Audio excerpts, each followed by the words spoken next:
આગામી સ્થાનિક સ્વરાજ્યની ચૂંટણીઓને લઈને કોંગ્રેસે પોતાની તૈયારીઓ શરૂ કરી દીધી છે। ત્યારે આગામી ચૂંટણીને લઈને વિસ્તૃત ચર્ચા કરવા માટે પ્રદેશ કોંગ્રેસ પ્રભારી મુકુલ વાસનિક પણ અમદાવાદ પહોંચ્યા છે। મીડિયા સાથે વાત કરતા મુકુલ વાસનિકે કહ્યું કે કમિટીમાં જેમની પણ નિમણૂક થઈ છે તે તમામ રેસના ઘોડા છે। સાથે સ્પષ્ટતા પણ કરી કે ન માત્ર આ જ નેતાઓ પણ અન્ય નેતાઓ પણ એટલા જ સક્ષમ છે જેમનો અમે કોંગ્રેસ પક્ષને મજબૂત કરવા માટે ઉપયોગ કરીશું।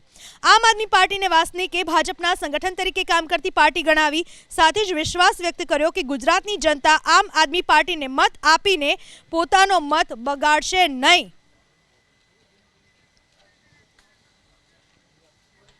આગામી સ્થાનિક સ્વરાજ્યની ચૂંટણીઓને લઈને કોંગ્રેસે પોતાની તૈયારીઓ શરૂ કરી દીધી છે।